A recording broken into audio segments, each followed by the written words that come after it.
As- Assalamualaikum. Pagi esok Kak Ayah nak buat nasi dagang. Sebelum tu, malam ini Kak Ayah akan merendam beras nasi dagang. Untuk kali ini Kak Ayah menggunakan beras wangi. Sebelum itu kita sukat beras wangi dahulu. Untuk esok Kak Ayah hendak menggunakan 3 cawan beras wangi. Kak Ayah ada sukat 2 cawan, kita tambah 1 cawan lagi. Selain daripada beras wangi, kita akan mencampurkan sedikit dengan beras pulut. Kak Ayah akan menggunakan 2 sudu besar beras pulut untuk dicampur ke dalam beras wangi ini. Sikit aja. Sekarang kita akan basuh beras dahulu sebelum kita merendam.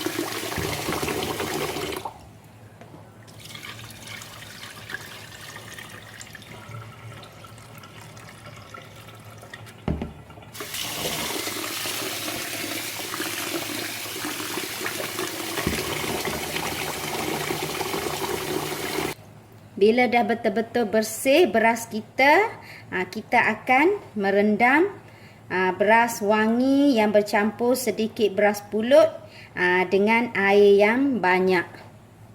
Kita tak nak apabila beras kita sedikit mengembang,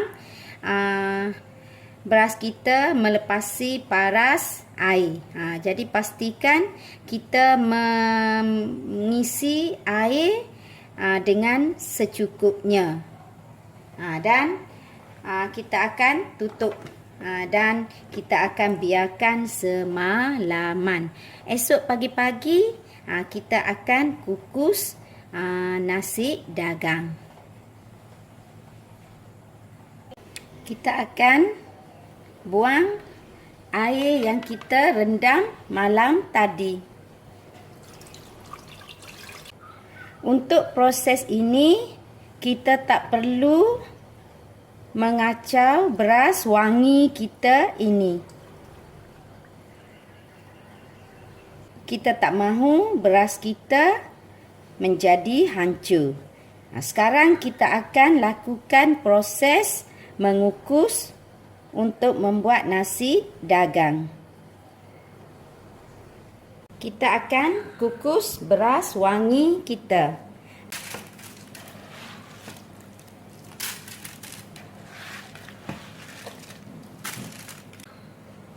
Semasa mengukus ini juga, kita masukkan separuh daripada 1 sudu besar halba.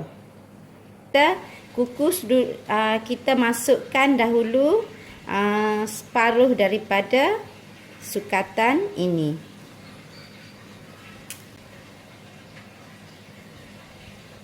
Sekarang kita akan mula mengukus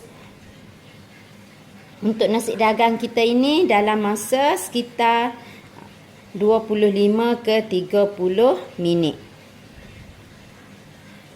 Kita kukus nasi dagang kita ni dalam sekitar 25 ke 30 minit.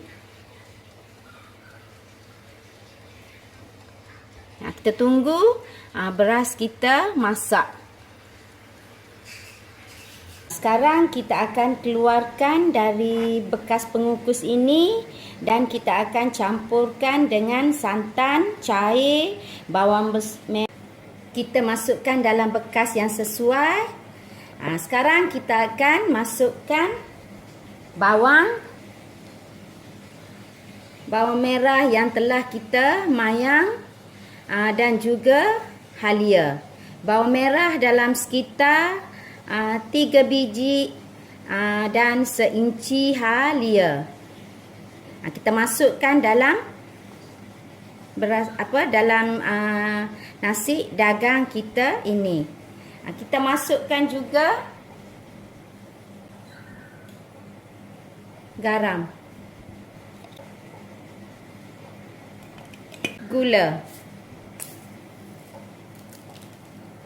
Nanti kita try bila kita kukus balik. Kalau tak cukup rasa, nanti kita tambah gula atau garam. Kita masukkan santan cair. Kita masukkan. Tak perlu masuk habis dahulu. Kita kacau dahulu. Bila kita tengok keadaannya macam mana, kita tambah atau kita berhenti setakat itu sahaja. Disebabkan Kak Ayah menggunakan santan kotak untuk mencantikkan sedikit nasi dagang ni, kita masukkan dengan sedikit minyak masak. Sedikit sahaja.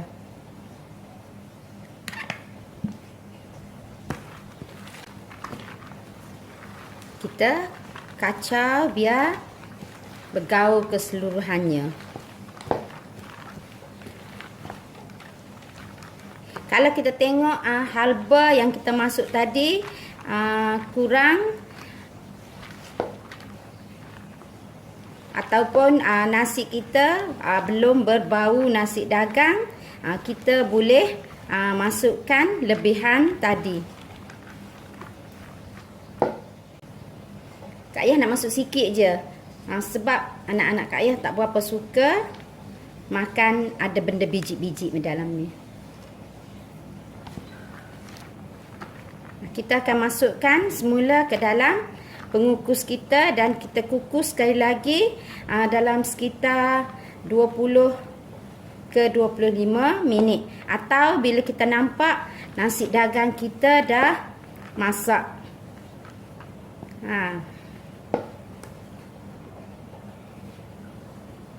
Kita kukus ia sekali lagi.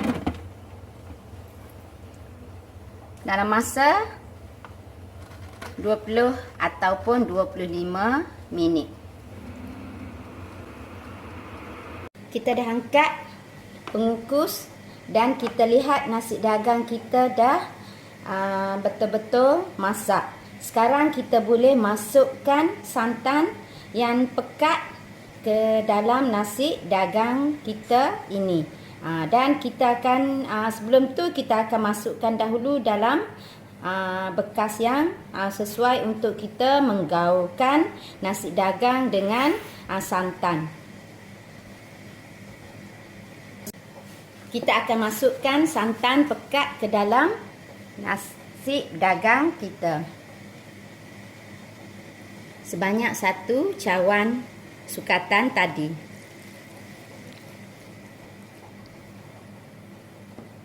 Kita masukkan juga sedikit minyak.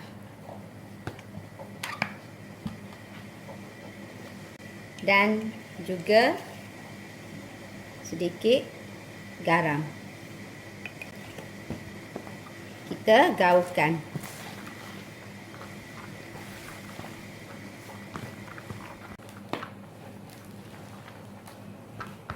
Kita try dulu rasa dia.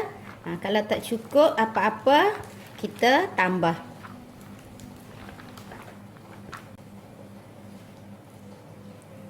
Tambah dengan sedikit gula.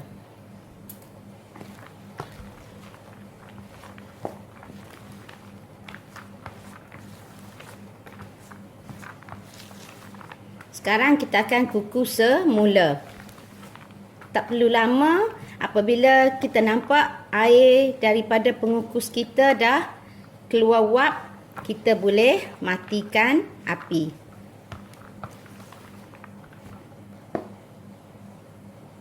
Kita kukus semula sekejap dalam 10 ataupun 5 minit. Bila kita nampak wap sudah naik di atas nasi dagang kita, kita boleh matikan api dan boleh keluarkan nasi dagang.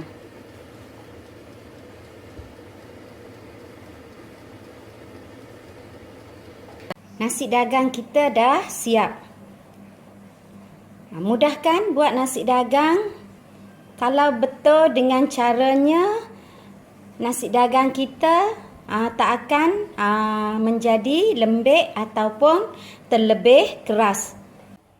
Kita akan rebus ikan tongko kita dengan beberapa keping asam keping. Di sini Kak Ayah guna 3 keping yang agak besar. Kita masukkan juga garam.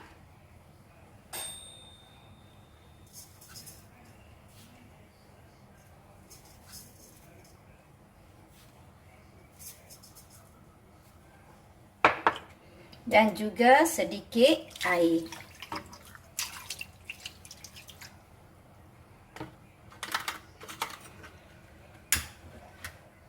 Kita buka api. Saya rasa nak tambah sedikit lagi garam. Dan kita tutup. Kita tunggu ikan rebus kita masak dahulu sebelum kita buat gulai ikan tongko gaya Terengganu. Kita akan melakukan proses menggulai ikan tongko. Sebelum itu kita akan blender 7 ulas bawang merah. Bawang merah ni ulas yang agak besar juga. Kalau yang kecil-kecil mungkin dalam 10 ulas. Selain pada bawang merah, kita akan blender juga dengan 5 ulas bawang putih, sedikit kunyit hidup, halia dan juga lengkuas. Nanti kita akan potong kecil-kecil lengkuas ini dan kita masukkan bersama di dalam blender. Dan Kak Ayah juga guna udang kering. Kita rendam dalam air panas dahulu udang kering ini dan kita akan blender bersama. Bagi yang tak mahu guna udang kering, kita boleh juga guna belacang. Nanti kita akan blender ke semua bahan ini dan kita akan tumis dia. Kita akan buat gulai ikan tongko. Mulanya kita panaskan minyak dahulu.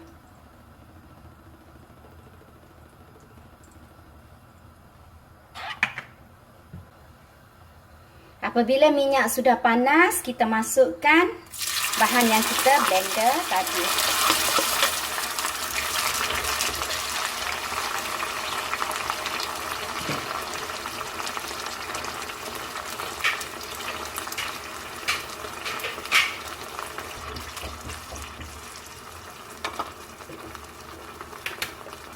Kita masukkan juga cili giling dalam 2 sudu besar.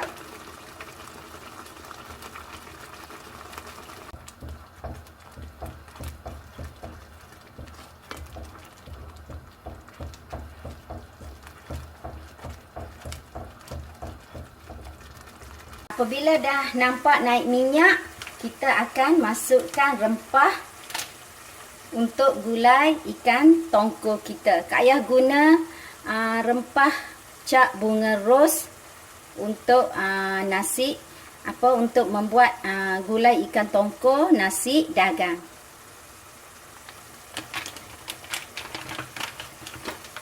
Kita masukkan dalam 2 sudu penuh.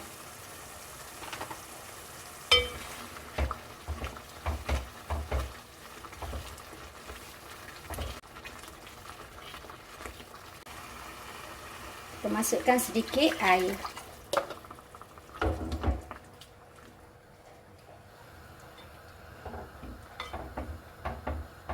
Bila dah naik minyak macam ni, kita akan masukkan santan.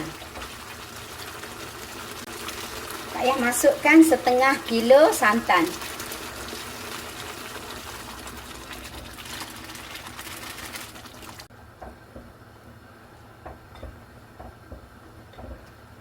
Kita boleh tambah dengan sedikit air daripada rebusan ikan kita tadi.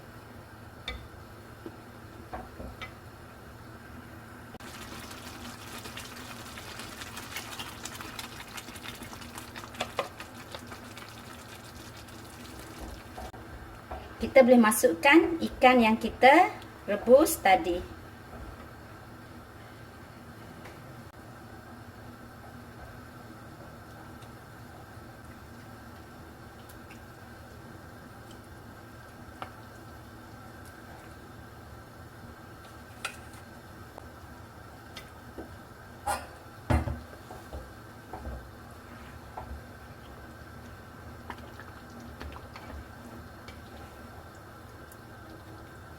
Bahagian kepala kita letak akhir sekali. Apabila dah nampak pekat dan mendidih macam ni, kita masukkan asam keping. Cara Kak Ayah, apabila kita nampak kuah dia meletup-letup macam ni, Kak Ayah akan campurkan dengan sedikit air panas untuk menjadikan kuah kita menjadi lebih cantik. Juga akan masukkan gula melaka dalam dekat setengah keping gula melaka.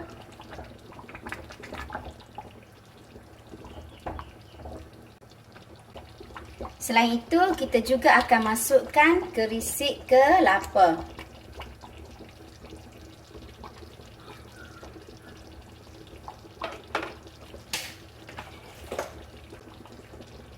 Ada tip yang akan Kak Ayah tunjukkan di sini apabila kita membuat gulai ikan tongkol gaya Terengganu. Kena tunggu hingga akhir video ini.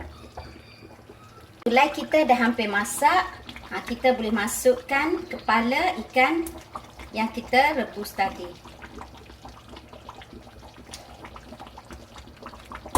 Kita try rasa ikan kita.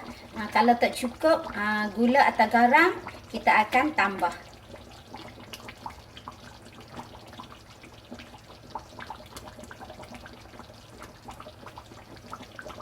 Kita tambah dengan sedikit gula.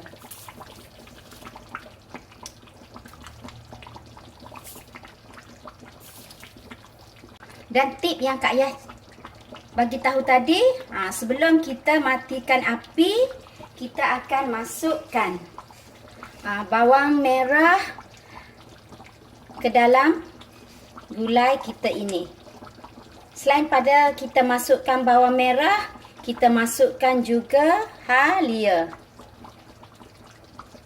Dan kita masukkan juga biji halba. Ini tip untuk menjadikan gulai ikan tongkol kita rasa lebih sedap. Dan akhirnya kita akan tabur dengan cili padi. Ikut suka kita nak masuk banyak ataupun sedikit. Sekarang kita boleh matikan api. Dan kita tutup gulai kita ini. Supaya bawang-bawang yang kita letak tadi masak dengan kuah yang panas ini. Akan buat acar timun. Kak Ayah akan buat acar timun, acar mentah.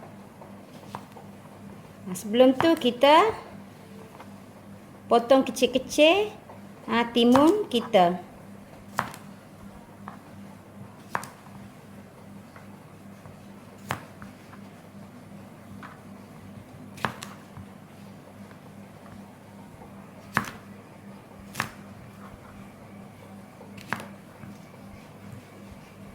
Kita akan buang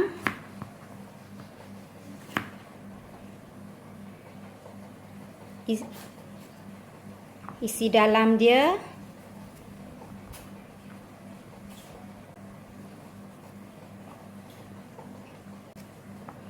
Dan kita akan potong kecil-kecil.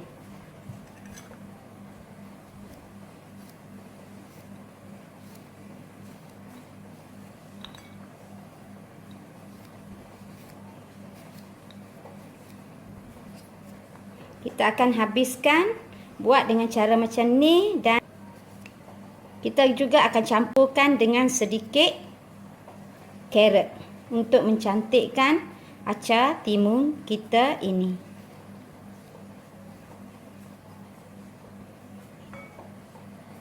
Dan kita akan melakukan proses membuat kuah untuk acar kita.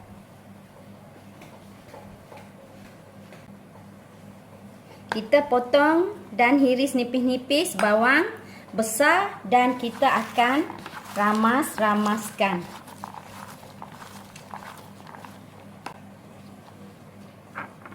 Kita masukkan cuka. Kita buat sikit aja, dan cuka kita masukkan sikit aja. Kita masukkan gula.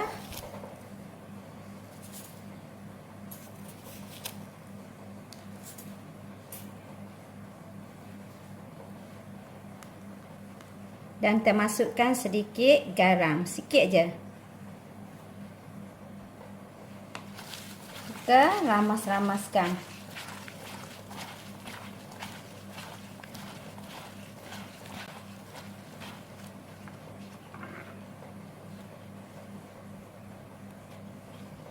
Untuk mencantikkan acar kita, kita masukkan sedikit pewarna kuning.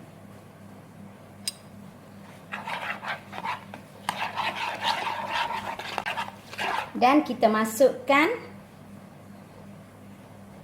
telah kita potong tadi, dan kita basuh dan toskan. Kita masukkan dan kita gaulkan.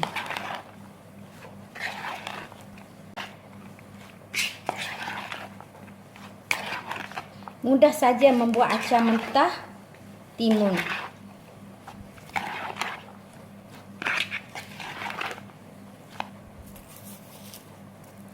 Tambah sikit lagi gula dan sedikit cuka.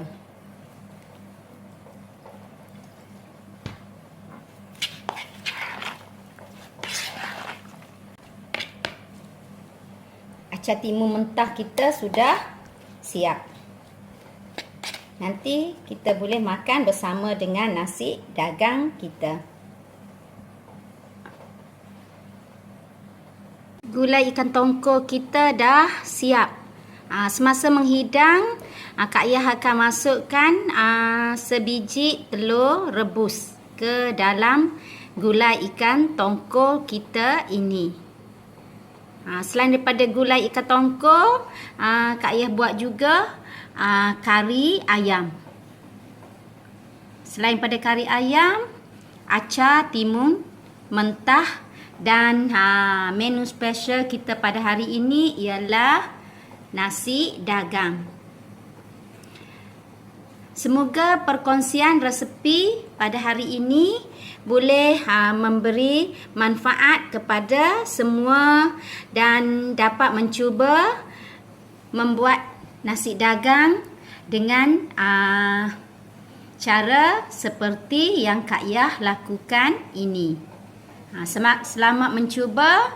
Semoga semuanya beroleh manfaat daripada perkongsian ilmu pada hari ini. Sekian, terima kasih.